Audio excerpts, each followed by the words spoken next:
নমস্কার, welcome to our channel Bengali Homestead Life. আর আজকে আবার একটা নতুন ভিডিও। আর এই কাজটা হলো পালমশাই বাড়ি থেকে শুরু করলাম, মানে ভিডিওটা সরি। তো যাই হোক, এখানে মা রেডি হয়ে গেছে। এই যে আমাদের দিদির বাড়ির মা একদম রেডি। এবার হচ্ছে সে মাকে শুধু নিয়ে যাওয়ার পালা। আর এখানে বাদবাকি সবই রেডি হয়ে গেছে। আর ওই ঠাকুরের যে গয়নাগুলো আপনাদের দেখিয়েছিলাম সেগুলো ভিডিও করা হয়নি, কারণ ঠাকুর চলে গেছিলো তাড়াতাড়ি। তো আমি আর সেখানে যাওয়াই হয়নি আমার। তো যাই হোক, যাকে এবার পঙ্কজদা ঠাকুরের চোখ দিচ্ছিলো, মানে সব ঠাকুরের চোখ পঙ্কজদাই দেয়। খুব সুন্দর চোখ আঁকায়, যাই জন্য পঙ্কজদা এই কাজটা করে থাকে বেশিরভাগ। খুব সুন্দর করে চোখ আঁকায়, দেখুন অনেকগুলো কালার ইউজ করে, আর বেশ ভালো লাগে দেখতে। তো এখানে সমস্ত ক্লাবের ঠাকুর আর দিদির ঠাকুর, আজকেই সব ঠাকুর চলে যাবে, তাই চরম ব্যস্ততা। আমি গিয়ে একটু হাতে হাতে কাজ করে দিলাম দাদাকে, মানে সামনের চুলগুলো খুলে দিলাম, সেগুলো খুলে তারপর সামনের চুলগুলো লাগানো হচ্ছে। দেখতেই পাচ্ছেন মানে যে সামনে চুল নেই, এই চুলটা লাগানো হবে। মানে ভিডিওটা করার পর আমি চুলটা ছাড়াচ্ছিলাম, তো তারপরই চুলটা লাগানো হবে। এখানে এই ছোটো ঠাকুরের এখনও চোখ আঁকা হয়নি, এটাও আঁকা বাকি আছে। আর এই ঠাকুরগুলো আজকেই চলে যাবে সব।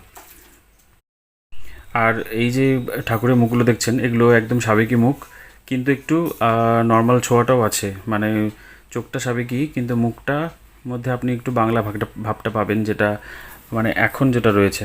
তো দুটোকে মিক্সিং করে দাদা মুখটা তৈরি করেছে, তো খুব ভালো লাগে দেখতে। যাই হোক, একের পর এক সব ঠাকুর, অনেকগুলো ঠাকুরই তৈরি হয়েছিল। আর দাদা এখানে তাড়াতাড়ি কমপ্লিট করে দিয়ে বেরিয়ে গেছে, কারণ দাদাকে আবার বিহারে গিয়ে ঠাকুর বানাতে হয়। তো ওখানে 2-3টে ঠাকুর থাকে, তো ওখানে সে মানে ওখানে গিয়ে তারপর আবার ঠাকুর বানাতে হয়। তো এখানে চরম ব্যস্ততা ছিল, যা তাড়াতাড়ি ডেলিভারিও ছিল ঠাকুরগুলোর। তো সমস্ত রেডি করে দাদা সেখান থেকে বেরিয়ে যায়, মানে সব ঠাকুর নিয়ে সেখান থেকে সব ঠাকুর চলে যাওয়ার পর তারপর ভিডিও মানে সেখানে আর কি কী বলবো, মানে পূর্ণিয়া চলে যায়, মানে বিহারে আর কি ঠাকুর তৈরি করতে। তো যাই হোক, এই যে মা এখানে একদমই রেডি। আর তারপর আজ মাকে নিয়ে যাওয়ার পালা। তো মাকে নিয়ে যাওয়ার আগে আমার মাকে নিয়ে যাওয়া হয়েছিল তৃতীয়ার দিন।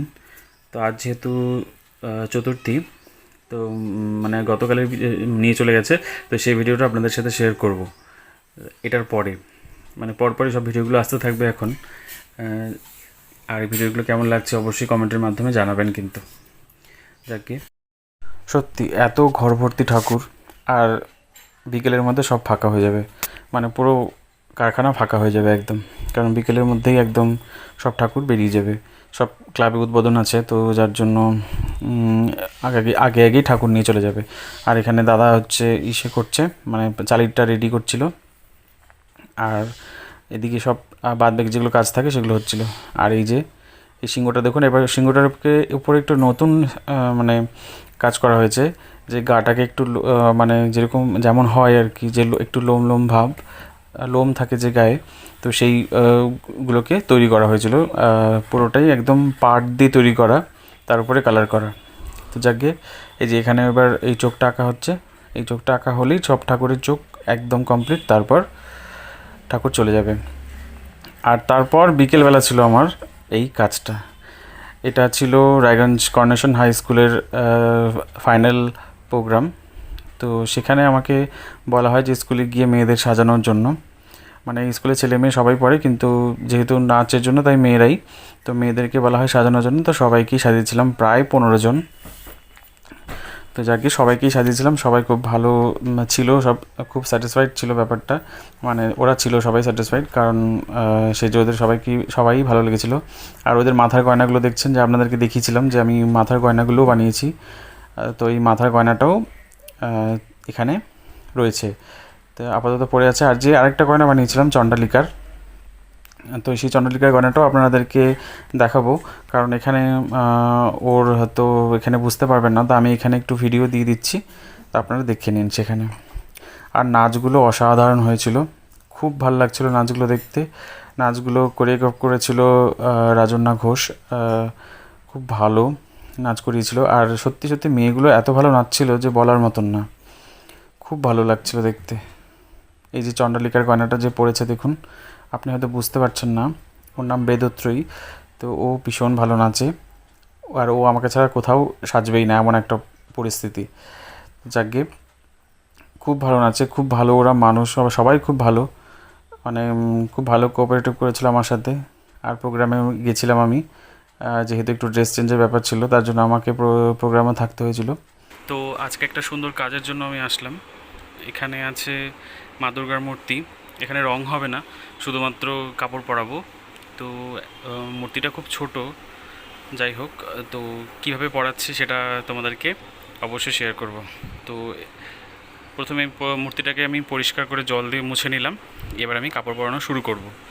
তো এখানে তো আর হাতে পরিয়ে মানে হাতে বানিয়ে পরানো যাবে না, তো এখানে আমি করব হচ্ছে একদম এখানেই সেট করব কাপড়টাকে।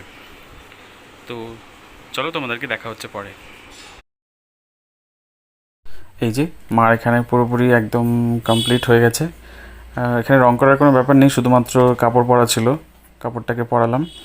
মানে এত ছোটো ঠাকুর খুব পরাতে অসুবিধা হচ্ছিলো, কিন্তু তবু ভাঁজ ভাঁজ করে সুন্দর করে একটু পরানোর চেষ্টা করলাম আর কি। বুঝতেই হয়তো পারছেন আপনারা যে মানে কতটা ছোট। যাকে তো পড়ানো মানে পড়াবো কী করে, এটা নিয়ে একটা ভীষণ চ্যালেঞ্জ ছিল। তো শেষমেশ ভালো লেগেছে, দিদিদেরও খুব ভালো লেগেছে, ওদেরও বলেছে যে পরের বছরের জন্য আবার যেন তোমাকে পাই, এরকম একটা বলেছে আমাকে ওরা। তো পরের বছর আমাকে আবার পড়াতে যেতে হবে কাপড়টা। তো ওদের এতটা ভালো লেগেছিলো, সবার খুব ভালো লেগেছে। তো শেষমেশ কাজটা বেশ ভালো ছিল। আর দিদিদের মন্দিরটাও খুব সুন্দর ছিল, মানে এখনকার মতো একদম, এখন যেরকম মন্দিরগুলো হয় তো সেই মন্দিরগুলো ছিল। আর এখানে আমি জগন্নাথ, বলরাম, সুভদ্রার কিছু ড্রেস বানিয়েছিলাম, ওদেরও বানাতে হচ্ছিলো, তো ওদের ড্রেস বানিয়ে দিয়েছিলাম, দিদি ওটা পরে পুজোর সময় পরিয়ে দেবে। আর যাই হোক, তো ভিডিওটা আজকে এখানেই শেষ করছি। ভিডিওটা কেমন লাগলো অবশ্যই কমেন্টের মাধ্যমে জানাবেন। ভালো থাকবেন, সুস্থ থাকবেন, সবাই সাবধানে থাকবেন। দেখা হবে খুব শিগগিরই আরেকটি ভ্লগে। ধন্যবাদ।